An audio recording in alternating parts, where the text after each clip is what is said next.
के इस तरंग सांस्कृतिक उत्सव की आप सबको शुभकामनाएं। मुझे दोपहर तक ये पता नहीं था कि इस कार्यक्रम में मेरी भूमिका क्या है।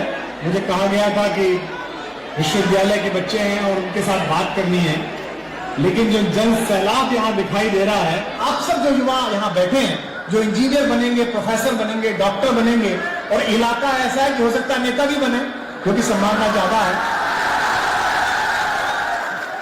तो मैं आपको सिर्फ पहली सीख तो ये देता हूं, पहली बात तो मैं बच्चों से ये करना चाहता हूं, आगे जो सोफे पर लोग बैठे हैं उनसे तो कहने का अधिकार नहीं, वे सब बड़े लोग हैं, महत्वपूर्ण लोग हैं, लेकिन जो पीछे बच्चे बैठे हैं, ये जिस जमीन से तुम जा रहे हो, जिस शिकोहाबाद से तुम जा रहे हो, जिस फिरोजाबाद से तुम जा रहे हो, जिस क्षेत्र से तुम्हारा अब प्रारंभ होगा कैरियर, चाहे तुम दिल्ली नौकरी करो, चाहे गुड़गांव नौकरी करो, चाहे नोएडा नौकरी करो, चाहे फ्लैट लो, चाहे पेंट हाउस लो, चाहे कोठी बनाओ, कहीं भी जाकर अगर इस कैंपस को, इस मिट्टी को भूल गए तो इसका मतलब फिर यहां के बेटे नहीं हो, फिर कहीं और के बेटे हो।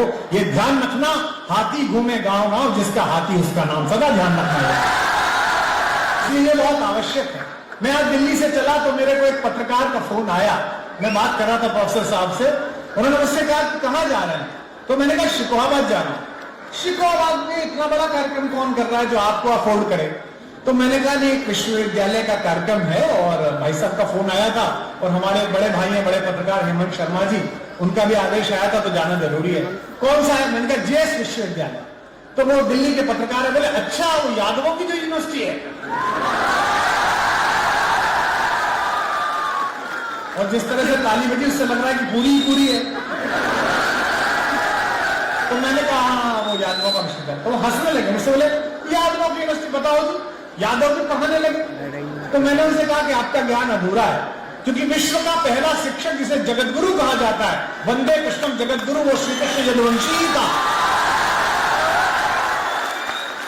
दुनिया का सबसे महान शिक्षक यदुवंशी था, और उसने दुनिया के सबसे महान विद्यार्थी को ज्ञान दिया था, एक ऐसा ज्ञान जिस पर 1000 नोबेल पुरस्कार कुर्बान किए जा सकते हैं, जिसे श्रीमद् भगवद गीता कहा जाता है। तो आपका अधिकार है, बात करने आया हूं इस तरंग सांस्कृतिक महोत्सव में। एक तो इसकी बधाई कि आपने कितनी दूर ये संस्थान बनाया और कितना नया सोच रहे हैं, साइबर सिक्योरिटी का और नेटवर्किंग का एडवांस आपने सिस्को के माध्यम से कितनी बड़ी लैब खोली है, इसके लिए बधाई।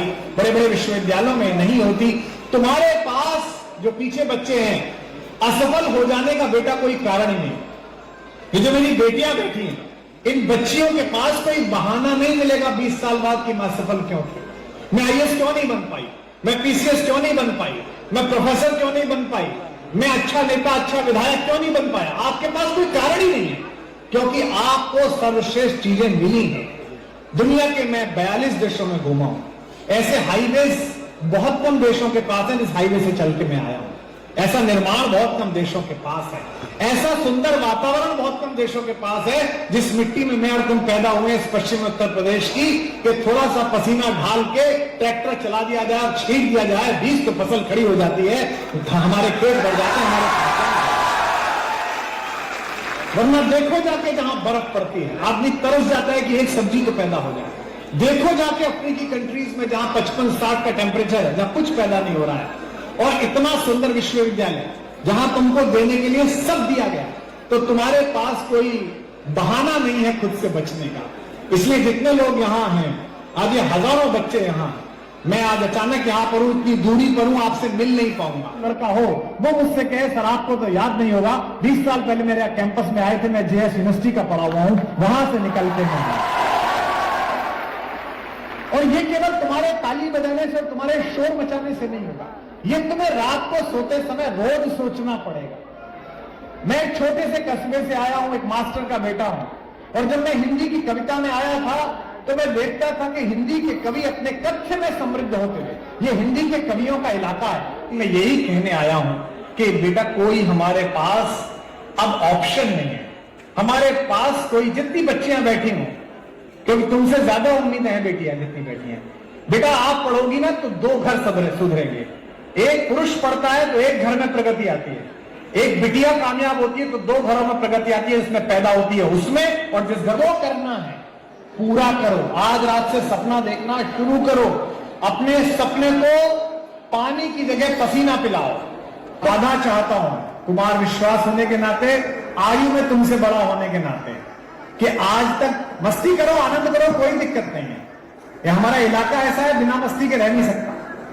यहां तो मतलब हम तो जवान है, बूढ़ा करता है भाई, मरने को जा रहा होता है वो मस्ती करता है। क्या इलाका ही ऐसा है?